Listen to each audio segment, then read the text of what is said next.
بسم الله الرحمن الرحيم. حدثنا عبد الله بن يزيد قال حدثني سعيد بن أبي أيوب قال حدثنا بكر بن عمرو عن أبي عثمان مسلم بن يسار عن أبي هريرة رضي الله تعالى عنه قال قال النبي صلى الله عليه وسلم من تقول على ما لم أقل فليتبوأ مقعده من النار ومن استشار أخوه المسلم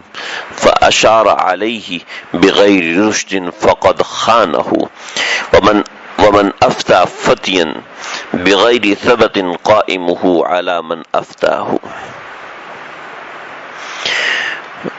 سیدنا ابو ہریرہ رضی اللہ تعالیٰ عنہ سے روایت ہے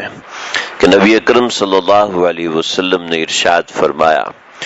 جو مجھ پر ایسی بات کہے جو میں نے نہیں کہی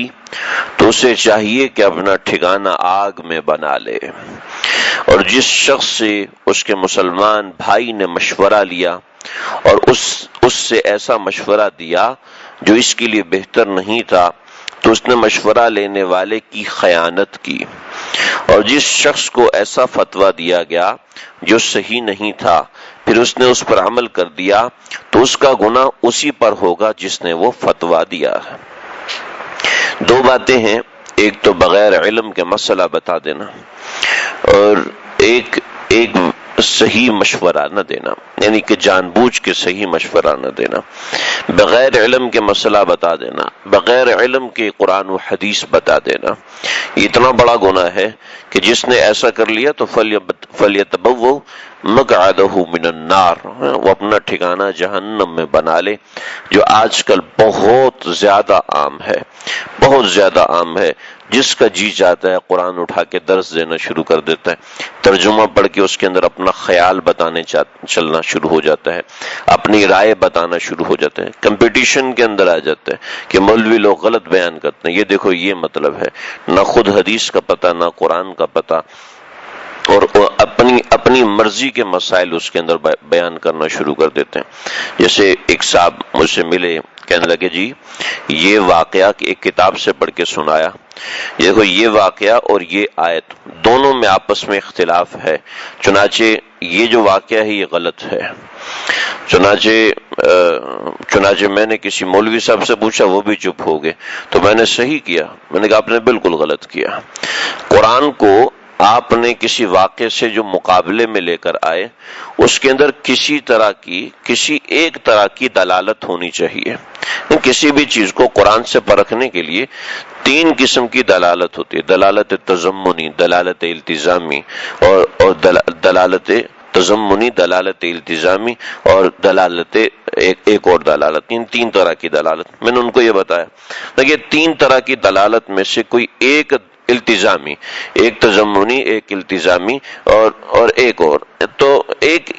تینوں میں سے کوئی ایک مطابقت ہونی چاہیے، مطابقت ہوگی تب اس کے اختلاف اور تب اس کے اتفاق کے بارے میں فیصلہ کیا جائے گا۔ آپ بتائیں یہاں پر کون سی مطابقت ہے جس کی وجہ سے آپ دونوں میں سے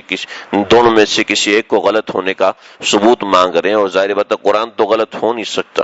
کہنے لگا آپ پہلے ان کی تفصیل بتائیں یہ کیا ہوتے ہیں۔ میں نے کہا مسئلہ یہی ہے کہ آپ کو بنیادی چیزیں ہی نہیں پتا اور آپ فیصلے کر رہی ہیں قرآن کے اوپر، آپ فیصلے کر رہے ہیں حدیث کے اوپر۔ تو یہ مسئلہ ہے کہ آج ہر شخص نے قرآن مجید کو تختہ مشق بنا لیا اور خود اس میں سے ترجمے نکال کے اپنی تحقیقات بیان کرنا شروع کرتا ہے، جغرافیائی لحاظ سے، تاریخی لحاظ سے، اور لوگ اس کو دیکھتے ہیں کہتے ہیں واہ جی واہ بڑی زبردست تشریح بیان کی ہے۔ علماء سے پوچھیں تو پھر سمجھ میں آئے جنہوں نے ساری زندگی قرآن حدیث کے ساتھ لگائی، کہتے ہیں جنہوں نے تو ساری زندگی ضائع کر دی، ہم بھی ضائع کریں۔ تو مسئلہ یہی ہے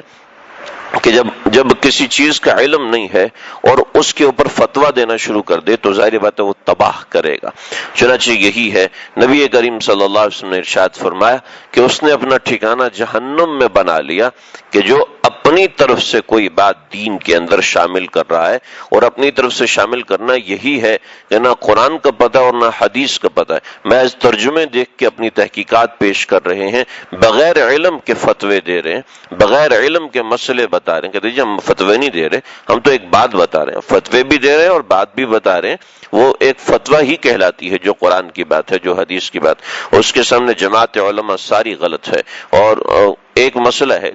قرآن میں یہ ہے، بس اسی طریقے سے، اس سے ہٹ کر نہیں ہے. تو میں نے ان سے عرض کیا جب اسی طریقے سے اس سے ہٹ کر نہیں ہے تو اما عائشہ رضی اللہ تعالیٰ عنہا نے تو اس کے بارے میں یہ فرمایا، یہ تو اس سے ہٹ کر ہے، تو آپ بتائیں آپ صحیح ہیں یا اما عائشہ صحیح ہیں؟ تو کہنے لگے جی یہ تو مجھے پتہ نہیں. جب آپ کو پتہ نہیں ہے اس کے بارے میں، بنیادی چیزوں کے بارے میں پتہ نہیں ہے، تو آپ اس کے بارے میں بات کریں گے تو یقیناً غلطی کریں گے. تو اب بات یہ ہے کہ ایسے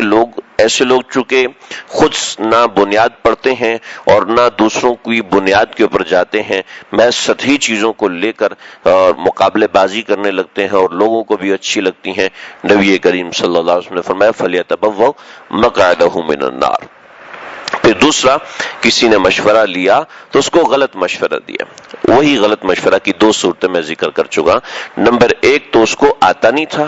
نمبر دو جان بوجھ کے اپنی کسی غرض سے مشورہ غلط دیا، تو پھر ایسے شخص نے خیانت کی، اور خیانت کی سزا جو ہے وہ بڑی خطرناک ہے. تو یہ دو باتیں یہاں پہ ذکر فرمائیں. اللہ تعالیٰ ہم سب کو سمجھنے کی اور عمل کرنے کی توفیق عطا فرمائے.